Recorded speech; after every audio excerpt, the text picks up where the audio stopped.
Hi, it's Leslie again, and this video is actually a follow-up on another video that I did a couple of days ago. And that video was intended to introduce my recent book entitled Is Islam a Religion of War or Peace? Now, the reason for that title is that I myself have been wondering for some time on about the answer to this question, because in my own study of Islam, and I have been active in the Islamic sector here in Malaysia for 15 years, 5 years at an Islamic university, the Islamic Science University of Malaysia, and almost 10 years at the International Institute of Advanced Islamic Studies, also here in Malaysia. So now, certain questions came to me when I realized that I was getting what appeared to be conflicting messages. There was one message, a message of peace coming from the Quran, and there was a second message which was not quite the same as the message that was coming out of the Quran, and that was a message of jihad, in particular the so-called offensive jihad, or jihad al-talab, as it is called in Islamic jurisprudence. So I was beginning to wonder what is happening, because my reading of the Quran, and of course it is far from perfect, and I will appreciate any help from anyone who is willing to provide it, but my reading of the Quran tells me that yes, on the one hand, military jihad is permitted in the Quran under certain conditions. And these conditions are mainly that this military engagement with the enemies of Muslims has to be a defensive engagement. In other words, Al Quran permits fighting only in self defense, and perhaps I can add one more condition. It also permits fighting against oppression. There are Quranic verses that you can find to support these points I just made.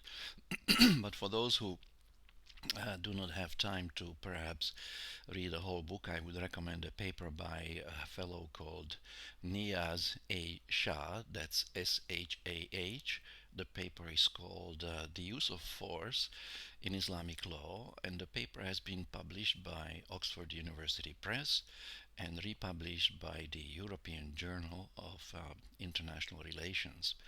In that paper, Mr. Shah, I think, gives an excellent analysis of this problem of offensive or aggressive jihad, or jihad al-talab, as it is known in the parlance of jurisprudence. Another book I would recommend is a book called Responding to Takfiri Theology, or Terrorist Takfiri Theology. I need to confirm the title, but this book was published by the Quilliam Foundation and authored by Saleh Ansari and Usama Hassan, both of the United Kingdom, and the editors of this book include Adam Dean and Majid Nawaz. This book also provides, I think, a very good analysis of this concept of aggressive jihad. And by the way, both sources which I have mentioned just now reject the doctrine of jihad al-talab, or aggressive jihad. They reject the idea, which was at one time part of mainstream Sunni thinking on the subject, if I'm not mistaken. And this idea was that jihad al-talab, or the so-called aggressive jihad, was in fact a sixth pillar of Islam, which had to be, which Muslims were required to fulfill once a year, every year. And the way this was to be fulfilled was that the Muslim community as a whole was expected to go on the offensive and, as it were, spread Islam by the sword. And they were expected to attack non Muslims even when the non Muslims were not attacking the Muslims. Now, Another person who backed away from the notion of offensive jihad or jihad al-talab is none other than Yusuf al-Qaradawi, who published a book in 2009. It's quite a big book. It's called The Fiqh of Jihad, and in it he likewise backs away from the notion that jihad al-talab is a religious requirement for the Muslim community, although he's quite gentle on the ulama that have advocated this concept of jihad al-talab in the past. And by the way, the ulama that advocated this concept include some famous names, which I will not mention here. However, you can find them on page 29 of the book by Saleh Ansari and Usama Hassan, which I mentioned earlier. So now this jihad al-talab concept was actually the way it was applied. There were three stages, and I described these stages in a previous video, so I'm not going to go into too much detail. But basically, the non-Muslims would be invited first to come to Islam. Now, if they refused, they would be offered the option of keeping their religion. However, they would have to pay protection money, so to speak, called the jizya, which was a tax in lieu of having to perform military service. So now, if the non-Muslims accepted this offer, then there would be no fighting, and the non-Muslims would come under the rule of the Muslims, and they could still keep their ways, and including their religion. However, if the non-Muslims refused to become Muslims, and secondly, if they refused to pay the jizya and come under the authority of the Muslims, then they would be attacked and fought until they were completely subdued, and then the payment of the jizya would be basically imposed on them by force. So now, as I mentioned in a previous video, the first stage in this three-part process seems quite consistent with the teaching of the Quran.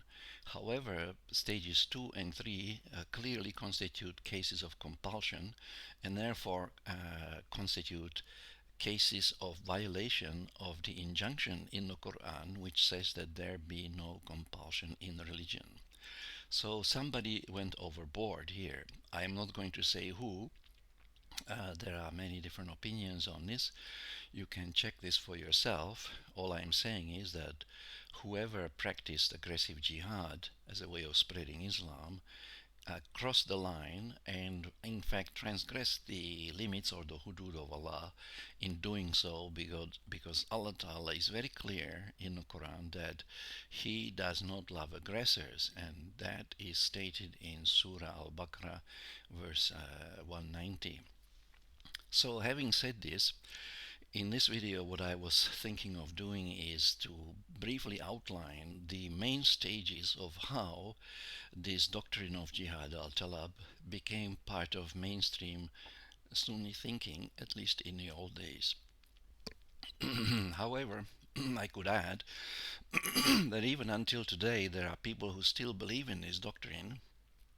There was a fellow by the name of excuse me, Said Ramadan al-Bouti, and he's on record for saying that this offensive jihad is still valid on religious grounds.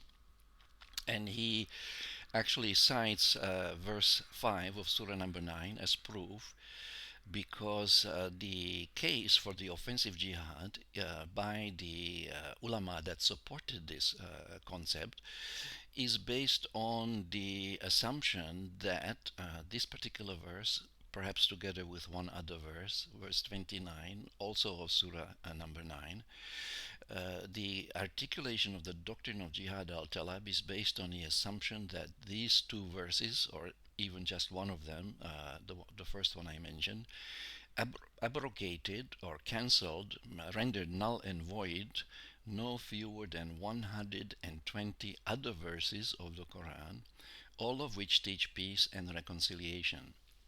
So here I think is the catch, so to speak. You see, the entire doctrine of abrogation is highly problematic. There is no basis for it in Al Quran, and many people have rejected it outright. in the old days there was a fellow called Abu Muslim al-Isfahani, and he rejected the doctrine of abrogation on the grounds of, on the basis of three verses in the Quran, all of which say that we will never find any change in the words of Allah, Kalim Allah. So now abrogation presupposes a change in the words of Allah. So if Allah does not change his words, there can be no abrogation. And of course, similar views were taken by almost all contemporary scholars. Let me just mention a few names. Taha Jaber Alwani, rejects the doctrine of abrogation. So does Said Qutb, and also we have Muhammad Assad, who rejects the doctrine of abrogation. Muhammad Abdu, his friend and student Rashid Rida. Ismail Farouki apparently rejected the doctrine of abrogation. Muhammad Ghazali, the Sheikh of Al Azhar, also rejects the doctrine of abrogation. And Fazlur Rahman, I believe, also rejected the doctrine of abrogation. So there are actually very few people who still hold on to this problematic teaching, and I think with very good reason.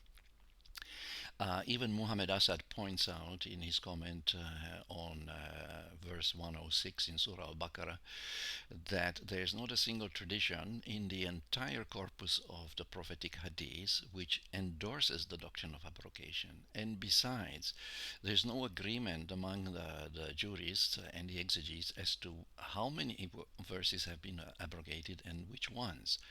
The numbers range from as low as five.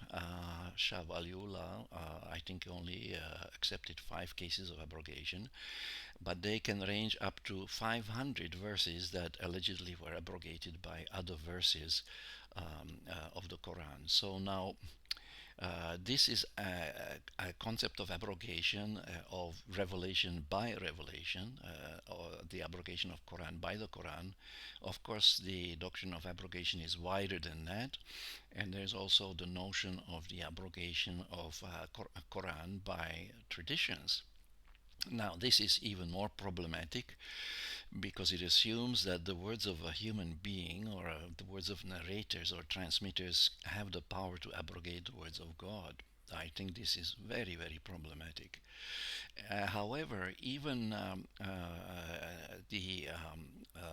in the old days, it was believed, and this was believed by the majority of the ulama, that even a solitary narration could abrogate a Quranic verse.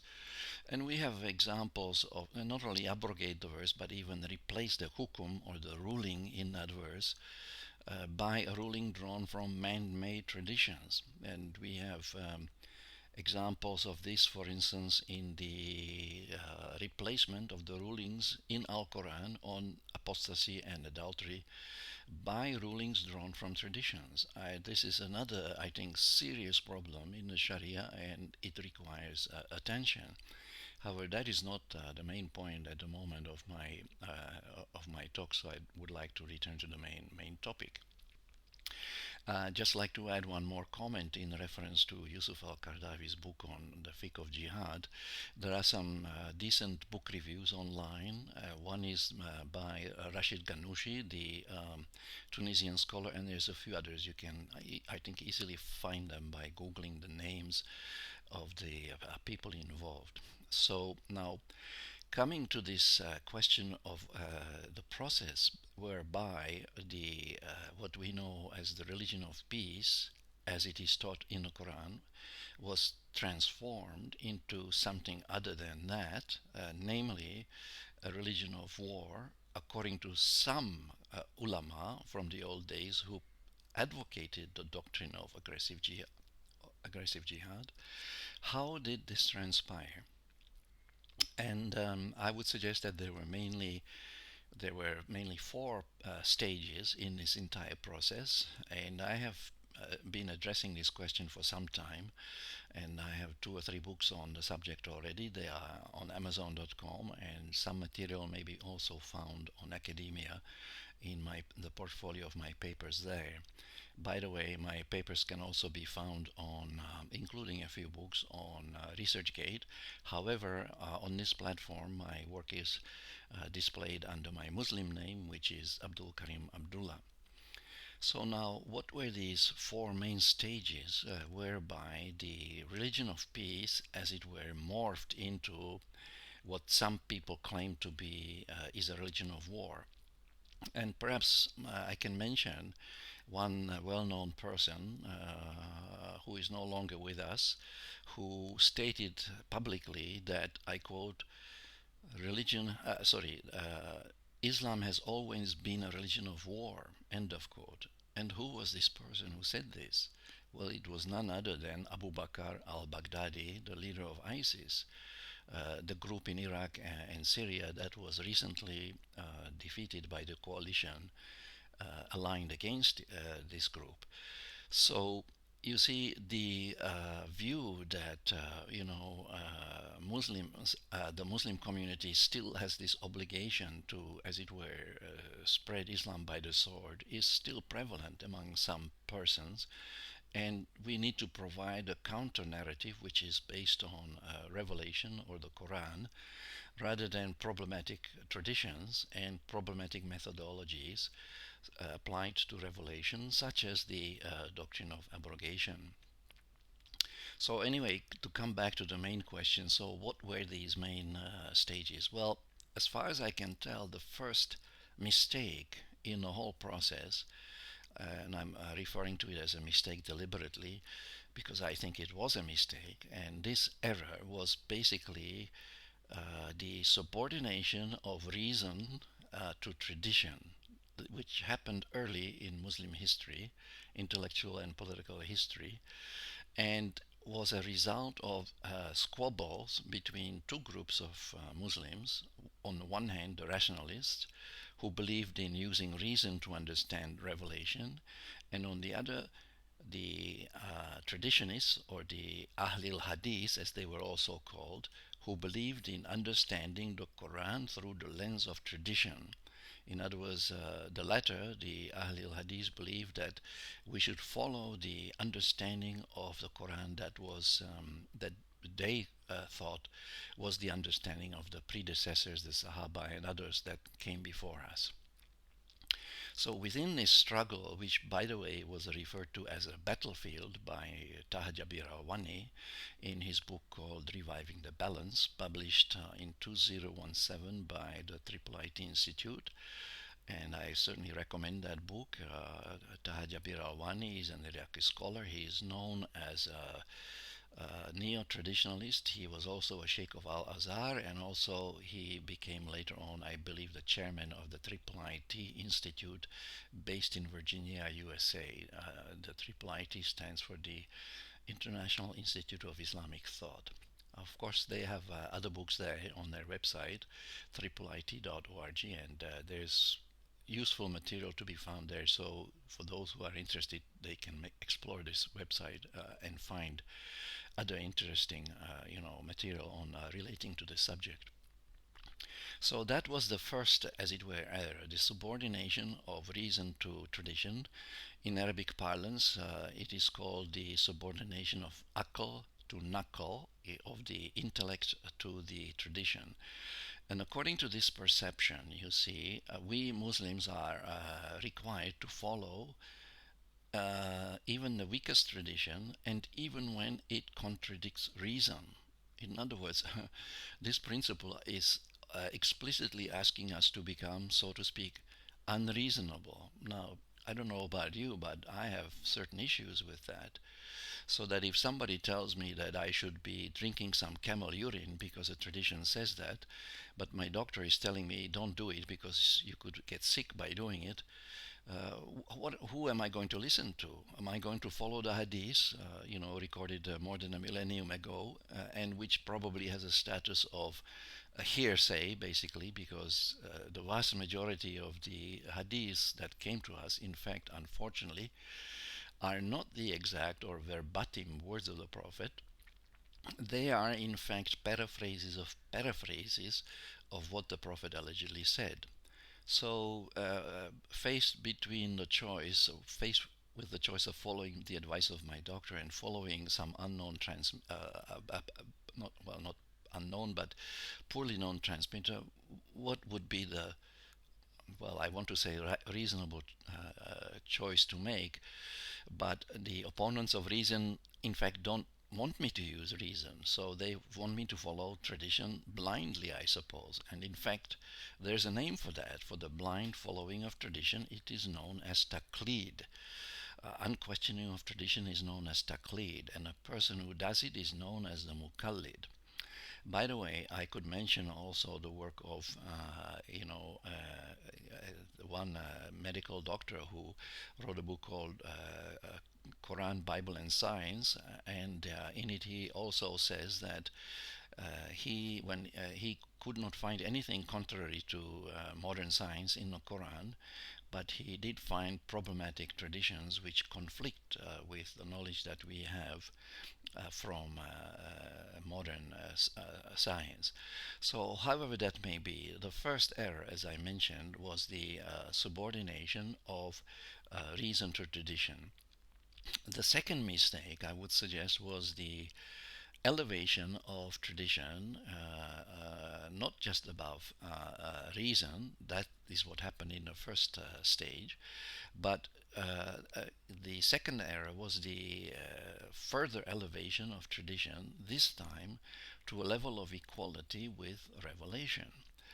And the support for this view is given, for example, by the hadith in which the Prophet allegedly said that, I quote, I was given two things, the Quran and something equal to it, and then in brackets you find the word tradition.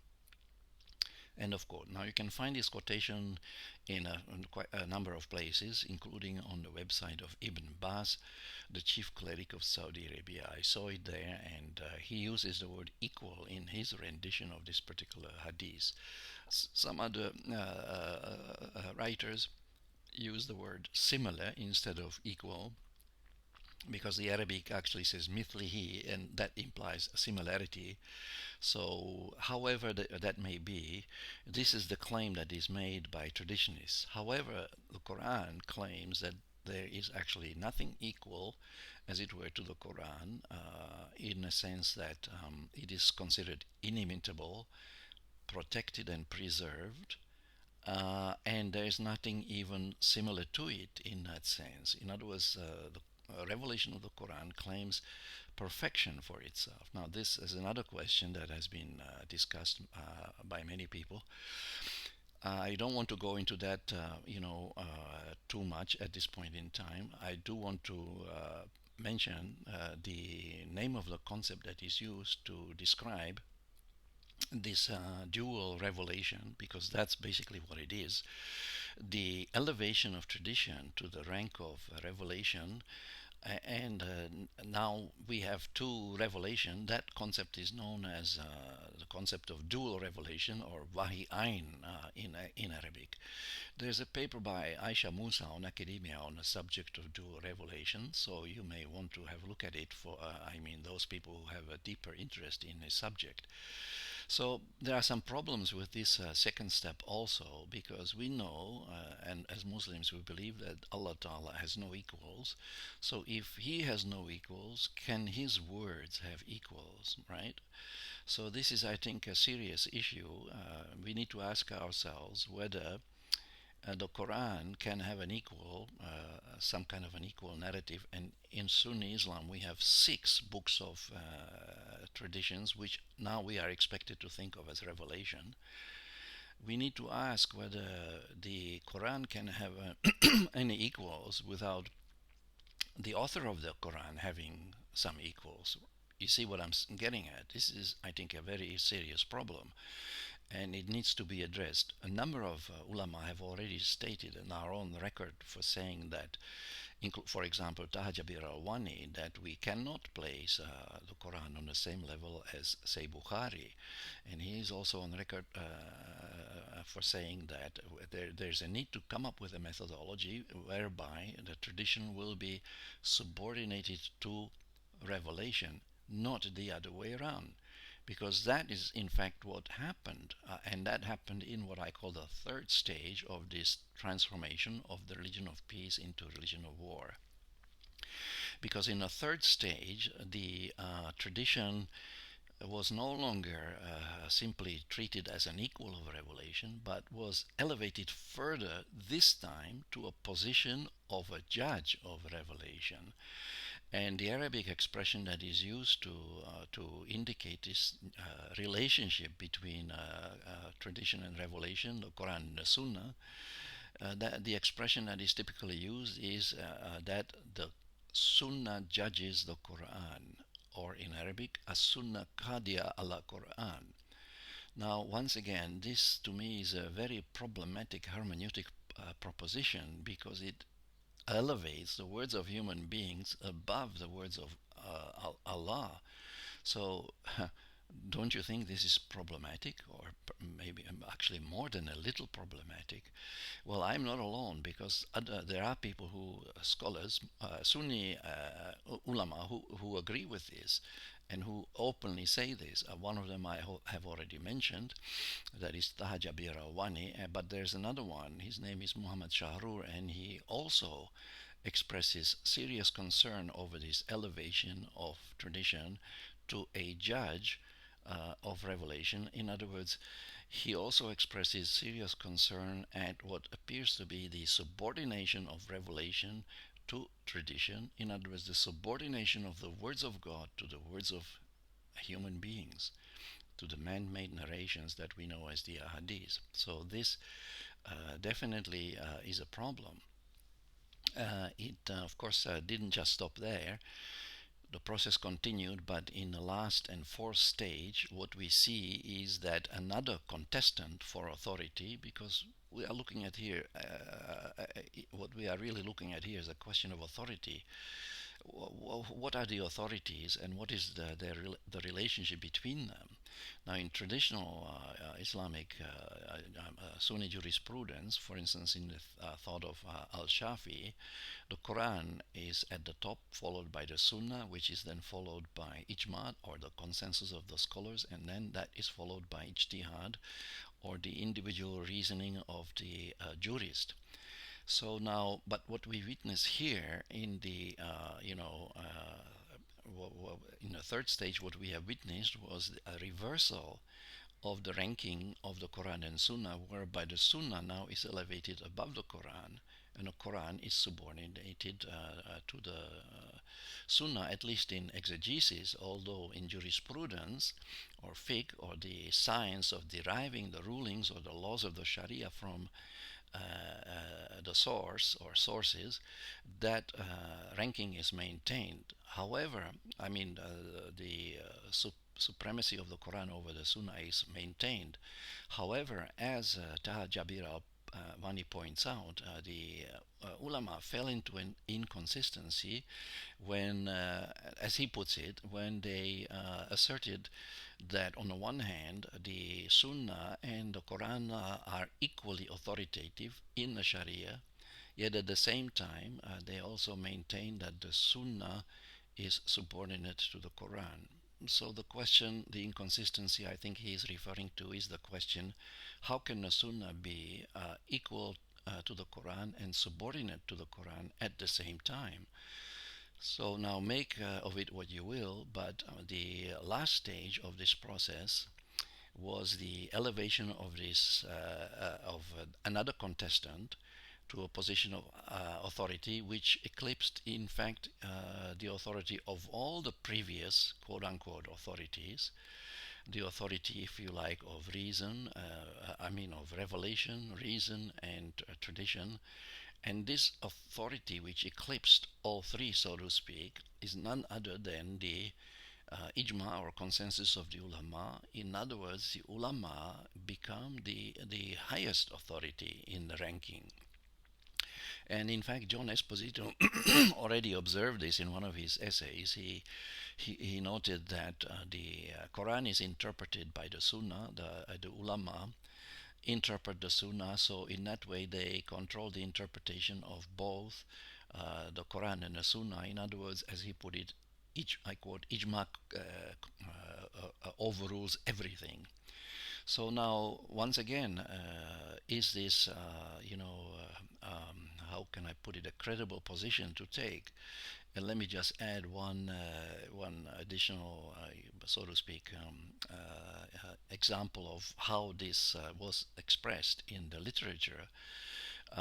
There was an imam, a Hanafite scholar by the name of Abul Hasan al-Karhi, who openly declared that if anything that he or any member of his school or his mazhab say conflicts with the Quran, then the Quran should be considered abrogated. So now, please help me out, but if I'm missing something here, but my question is, how can any human being abrogate the words that we consider to be the words of God? I mean, is he serious? But this was apparently part of the understanding of the relationship between the work of the ulama and the teaching of the Quran by that particular school of thought. I'm not saying that all Hanafis were like that, or even Imam Abu Hanifa believed that. I have my doubts because there is evidence to think that his madhab, so to speak, which started on a sort of a rationalist note, later was, as it were, taken over by tradition minded people who brought the teachings of that particular school of thought closer in line with the teaching of Al Shafi, who basically advocated the traditional approach to understanding the Quran, meaning that he believed in interpreting the Quran in light of the hadith or the traditions. So anyway, in the process of this, these stages or this gradual transformation, two important things happened. One was that the peace verses were considered abrogated by the sword verse or verses. But there was a second development which probably arose out of the first one here, although it may have some political roots as well, as Muhammad Shahrur points out in his book, and the name of the book is Quran, Morality and Critical Reason. In chapter 6 he goes into the reasons why this doctrine of aggressive warfare was developed, and he basically suggests that some of the ulama wanted to, as it were, appease some of the rulers who needed a justification or a rationale for waging, aggressive jihad, and they wanted to do it, as it were, on the pretext of helping to spread Islam by the sword. However, the real agenda was, as Shahrur puts it, and I have a feeling he may not be far off the mark, but the real agenda was the expansion of the empire and perhaps, taking control of some of the assets of some of the neighboring nations. Now, I know that sounds a little bit cynical, but we need to remember that history does not always evolve in accordance with the teaching of revelation. We cannot simply assume that every action of a Muslim was always in conformity and in compliance with the teaching of Al Quran. That clearly is not the case. However, the case may be, so in this process of articulating a rationale for the aggressive jihad or jihad al-talab, some of the jurists invented this doctrine of the conflict between Darul Islam and Darul Harb, the abode of peace and the abode of war, which, by the way, is very similar to the doctrine of the clash of civilizations, recently bandied about by Samuel Huntington of Harvard University. And he does that in his book and perhaps in some articles as well. I have read the book. However, it appears that this book and this theory of the clash of civilizations has provided a kind of foundation today for the so-called war on terror. But that's of course a separate, somewhat separate issue. We can discuss that perhaps in another video. What I'm trying to get across is that the ulama that supported aggressive jihad and who supported it on the basis of accepting the doctrine of abrogation, of the abrogation of the peace verses by the verses or verse of the sword, came up with this doctrine of their own doctrine of the clash of civilization, but they called it a clash between the Darul Islam and the Darul Harb, or the Darul Islam and Darul Kufr, as it is sometimes called, the abode of peace and the abode of disbelief. And they basically uh, cast the requirement to go on the offensive against non-Muslim on a regular basis within this broader, context of this seeing the world as a theater of conflict between good and evil. In other words, context of seeing the world in very binary terms, black and white, so to speak, and with very few, if any, shades of gray. But as we know, the world is not that simple. So perhaps this whole division of the world into these two realms is somewhat simplistic and perhaps even dangerous. So that's another area that I think will require some attention. The other thing I would like to add that apart from the doctrine of abrogation of the peace verses by the verse of the sword or the sword verses, there were also some traditions that were advanced in order to endorse the so-called spreading Islam by the sword or Jihad al-Talab, and the two traditions that I would like to mention are the one according to which the Prophet allegedly said that he was to fight people and nas until they all say La ilaha illallah, meaning that he was ordered to fight the people until they all say there is no God but Allah. Now that sounds like a pretty belligerent narration and does not seem to agree with the tenor or even the letter of the Quran. Another tradition that has come down to us, which likewise reflects a kind of militant tone, is the tradition according to which the Prophet allegedly, or tradition that says, I quote, God bless Prophet Muhammad who was sent with the sword as a mercy to the worlds, end of quote. Now, notice the word sword in a tradition. Now, this tradition sounds very similar to a Quranic verse, verse 107 in Surah Anbiya, Surah 21, which says in Arabic, وَمَا أَرْسَلْنَاكَ إِلَّا رَحْمَةً لِلْعَالَمِينَ. In English, that means we have not sent you but as a mercy to the worlds. Now, compare the two. Compare the Quranic verse and with the Hadith. What do you notice? You notice the presence of the sword in the one and the absence of the word sword in the other. And in which one is the word sword absent? It is absent from the Quran. So this is what I mean when I say that the Quran teaches peace, while some of the hadiths, not all of course, teach war. And it's not only some of the hadiths, but also, as I mentioned, some of the ulama who subscribe to this doctrine of aggressive jihad. So it was in the adoption of this doctrine of Jihad al-Talab that, or it was this adoption of this doctrine of aggressive jihad or Jihad al-Talab that shows how, these particular ulama have transformed the message of peace we find in the Quran into basically a message of imperial expansion and war that we find in the works of some of the strident or bellicose ulama. So, what I'm trying to say is that this is how it happened. basically the transformation of the Islam as a religion of peace into Islam as a religion of war was basically facilitated by two main developments. One was the doctrine of abrogation of the peace verses, and two was the articulation of the doctrine of jihad al-talab by the let's call them militant ulama.